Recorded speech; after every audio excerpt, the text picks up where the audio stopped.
எல்லோருக்கும் வணக்கம். எல்லோரையும் வேர்ல்ட்ஸ் பெஸ்ட் தமிழ் சேனலுக்கு வரவேற்கிறோம்.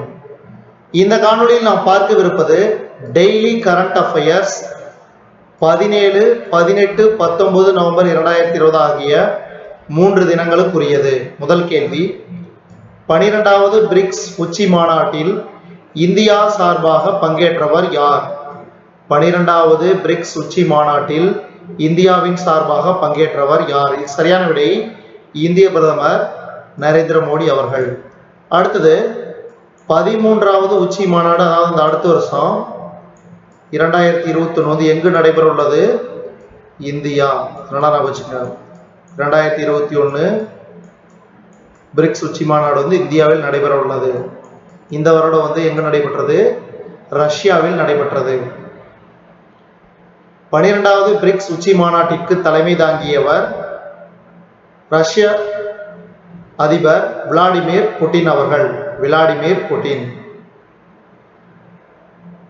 ரஷ்ய அதிபர் திரு விளாடிமிர் புட்டின் தலைமையில் 2020 நவம்பர் 17ஆம் தேதி நடைபெற்ற 12வது பிரிக்ஸ் உச்சி மாநாட்டில் இந்தியாவின் சார்பாக பிரதமர் திரு நரேந்திர மோடி அவர்கள் காணொலி காட்சி மூலம் கலந்து கொண்டார்.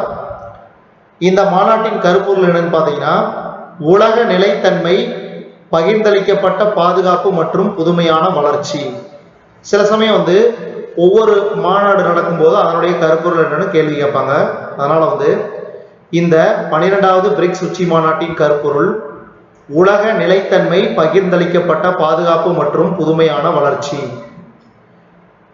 இதுல இந்த மாநாட்டில் பிரேசில் அதிபர் ஜேர் போல்சனாரோ, சீன அதிபர் ஜி ஜின்பிங், தென்னாப்பிரிக்க அதிபர் சிரில் ராமபோசா, இந்திய பிரதமர் நரேந்திர மோடி மற்றும் இந்த மாநாட்டிற்கு தலைமை வகித்தவர் விளாடிமிர் புட்டின் அவர்கள். அடுத்தது, துரிதமாக செயலாற்றும் தரையிலிருந்து வானுக்கு ஏவப்படும் ஏவுகணையின் 2வது சோதனை எப்போது நிகழ்ந்தது? துரிதமாக செயலாற்றும் தரையிலிருந்து வானுக்கு ஏவப்படும் ஏவுகணையின் 2வது சோதனை எப்போது நிகழ்ந்தது? சரியான விடை 17 நவம்பர் 2020. அதாவது இந்தியாவின் துரிதமாக செயலாற்றும் தரையிலிருந்து வானுக்கு ஏவப்படும் ஏவுகணை, அதாவது QRSAM சரியாக இலக்கை மீண்டும் ஒரு முறை தாக்கி வெற்றி அடைந்தது. ஏவுகணை சோதனை தொடரில் இது 2வது ஆகும். அதாவது ஒடிசா கடற்கரைக்கு அருகே சந்திப்பூரில் உள்ள ஒருங்கிணைந்த சோதனை மையத்திலிருந்து 19 நவம்பர் 2020 பிற்பகல் 3:42 மணியளவில் இந்த ஏவுகணை ஏவப்பட்டது. மன்னிக்கவும், இது 17, 19 கிடையாது, 17 நவம்பர் 2020 பிற்பகல் 3:42 மணியளவில் இந்த ஏவுகணை ஏவப்பட்டது. பன்சி என்று அழைக்கப்படும் விமானி இல்லாத இலக்கு விமானத்தை மீண்டும் இந்த ஏவுகணை சரியாக தாக்கியது.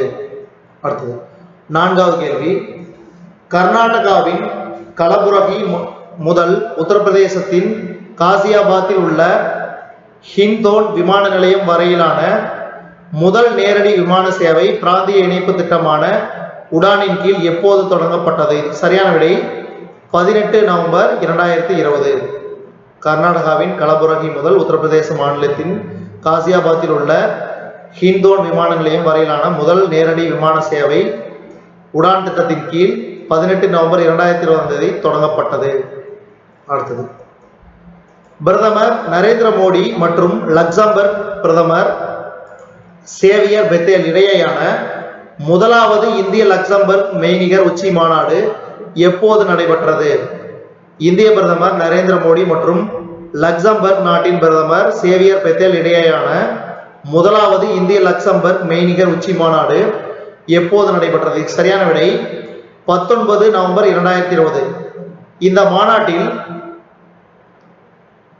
நிகழ்த்தப்பட்ட முக்கியமான புரிந்துணர்வு ஒப்பந்தங்கள் என்னென்ன என்பதை பற்றி கீழே பார்க்கிறோம்.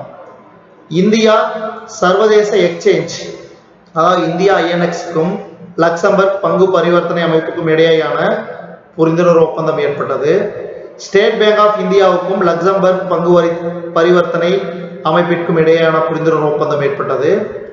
இன்வெஸ்ட் இந்தியாவிற்கும் லக்ஸ் இனோவேஷன் அமைப்புக்கும் இடையேயான புரிந்துணர்வு ஒப்பந்தம் ஏற்பட்டது. இந்த 3 ஒப்பந்தங்களும் மிக முக்கியமாக ஏற்பட்டது. அடுத்தது, பெண்களுக்கு அதிகாரம் அளிப்பதற்கான அகில இந்திய தொழில்நுட்ப கல்விக்குழுவின் புதுமையான கல்வி திட்டமான லீலாவதி விருதுகள் 2020 காணொளி மூலம் துவக்கி வைத்தவர் யார்? பெண்களுக்கு அதிகாரம் அளிப்பதற்கான அகில இந்திய தொழில்நுட்ப கல்விக்குழுவின் புதுமையான கல்வி திட்டமான லீலாவதி விருதுகள் 2020 காணொளி மூலம் துவக்கி வைத்தவர் யார்? சரியான விடை ரமேஷ் பொக்ரியால் நிஷாங்க். அடுத்தது, ஐநா அறிவிப்பிற்கிணங்க ஒவ்வொரு ஆண்டும் உலக கழிவறை தினம் எப்போது கடைபிடிக்கப்படுகிறது? இதுக்கு சரியான விடை நவம்பர் 19. அடுத்தது, சமீபத்தில் காலமான மிருதுளா சின்ஹா எந்த மாநிலத்தின் முன்னாள் ஆளுநர்? சமீபத்தில் காலமான திருமதி மிருதுளா சின்ஹா எந்த மாநிலத்தின் முன்னாள் ஆளுநர்? சரியான விடை கோவா. கோவா.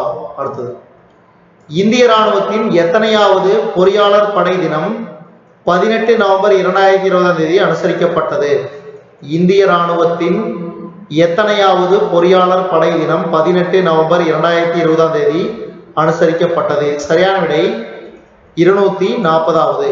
அடுத்தது, 10வது கேள்வி, நாடுகளிடையே, அதாவது எந்த இரு நாடுகளிடையே, கேள்விய எந்த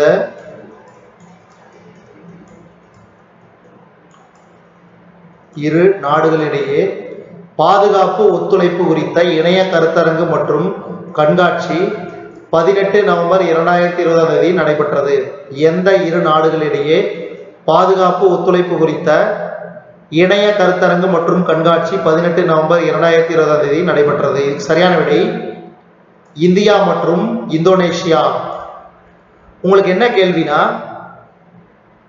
இந்தோனேஷியாவின் பிரதமர் யார்? அதே மாதிரி இந்தோனேஷிய நாட்டின் தலைநகர் என்ன? இந்தோனேஷிய நாட்டின் நாணயம் என்ன? இந்த 3 கேள்விகளுக்கு கீழே கமெண்ட் பாக்ஸ்ல பதில் எழுதுங்க.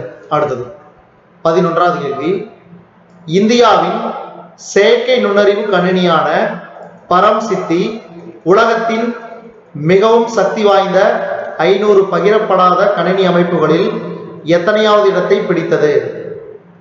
இந்தியாவின் செயற்கை நுண்ணறிவு கணினியான பரம் சித்தி என்ற கணினி உலகத்தின் மிகவும் சக்தி வாய்ந்த 500 பகிரப்படாத கணினி அமைப்புகளில் எத்தனையாவது இடத்தை பிடித்தது? சரியான விடை 63வது. அடுத்தது, பெங்களூருவில் பெங்களூரு தொழில்நுட்ப மாநாடு 2020 காணொளி காட்சி மூலம் தொடங்கி வைத்தவர் யார்? சரியான விடை நரேந்திர மோடி அவர்கள். எப்போது துவங்கப்பட்டது? 19 நவம்பர் 2020.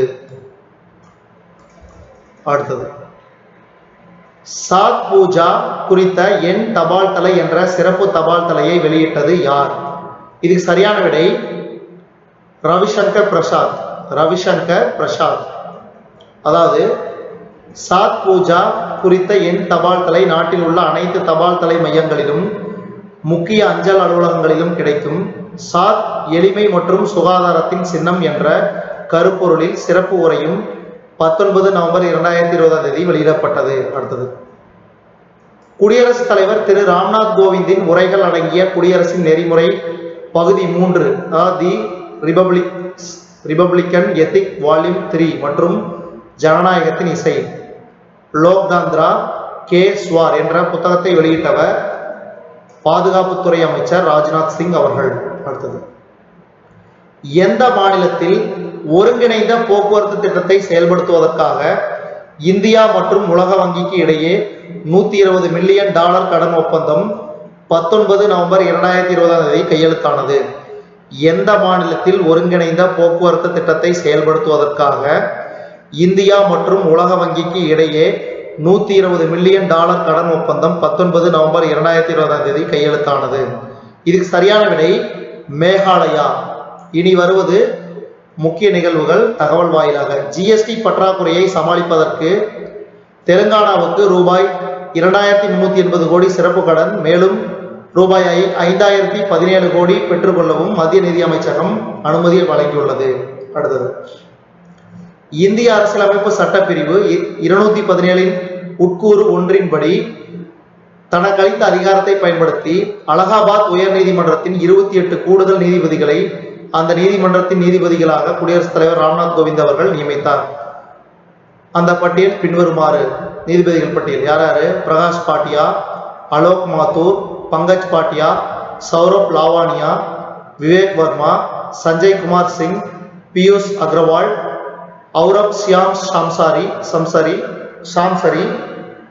जसप्रीत सिंह, राजू सिंह, मंजूरानी चौहान, करुणेश सिंह पवार, डॉक्टर योगेंद्र कुमार श्रीवास्तवा, मनीष माथुर, रोहित रंजन अग्रवाल, रामकृष्ण गौतम, उमेश कुमार, प्रदीप कुमार श्रीवास्तवा, अनिल कुमार, राजेंद्र कुमार,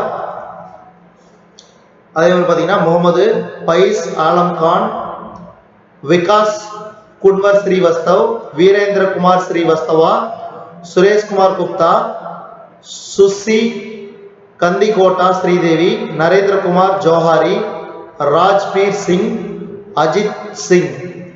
மொத்தம் 28 கூடுதல் நீதிபதிகளாக நியமிக்கப்பட்டனர். அடுத்தது மத்திய எரிசக்தி அமைச்சகம் மற்றும் கோவா மாநிலத்தின் புதிய மற்றும் புதுப்பிக்கத்தக்க எரிசக்தி துறையின் கீழ் இயங்கும் பொதுத்துறை நிறுவனங்களின் கூட்டு முயற்சியில் இயங்கும் எரிசக்தி ஆற்றல் சேவை நிறுவனமும் கோவா அரசும் நாட்டின் முதல் ஒருங்கிணைப்பு திட்டத்தை அந்த மாநிலத்தில் தொடங்குவதற்கான புரிந்துணர்வு ஒப்பந்தத்தில் கையெழுத்திட்டன. அதாவது மத்திய எரிசக்தி மற்றும் புதுப்பிக்கத்தக்க எரிசக்தி துறை இணையமைச்சர் திரு ஆர்.கே. சிங் மற்றும் கோவா மாநிலத்தின் எரிசக்தி அமைச்சர் மற்றும் மத்திய எரிசக்தி துறை செயலாளர் ஆகியோர் முன்னிலையில் இந்த ஒப்பந்தம் 17 நவம்பர் 2020 கையெழுத்தானது. இதுவரைக்கும் நம்ம இந்த காணொலியில் பார்த்தது டெய்லி கரண்ட் அஃபேர்ஸ், அதாவது தினசரி நடப்பு நிகழ்வுகள் 17, 18, 19 நவம்பர் 2020 ஆகிய 3 தினங்களுக்குரிய நிகழ்வுகளை காணொலி வாயிலாக உங்களுக்கு பிடிச்சிருந்துச்சுன்னா லைக் பண்ணுங்க, கமெண்ட் பண்ணுங்க, மறக்காம இந்த காணொலியை உங்க நண்பர்களுக்கு மற்றவர்களுக்கும் ஷேர் பண்ணுங்க. இதுவரைக்கும் நம்ம வேர்ல்ட்ஸ் பெஸ்ட் தமிழ் சேனலை சப்ஸ்கிரைப் பண்ணாதீங்க, சப்ஸ்கிரைப் பண்ணிக்கங்க. கீழே இருக்கிற பெல் பட்டனை பிரஸ் பண்ண மறந்துடாதீங்க. நம்ம வேர்ல்ட்ஸ் பெஸ்ட் தமிழ் சேனல்ல டெய்லி கரண்ட் அஃபேர்ஸ் 17, 18, 19 நவம்பர் 2020 ஆகிய 3 தினங்களுக்கான நிகழ்வுகளை காணொலி வாயிலாக நம்ம வேர்ல்ட்ஸ் பெஸ்ட் தமிழ் சேனல் வாயிலாக பார்த்தமைக்கு நன்றி.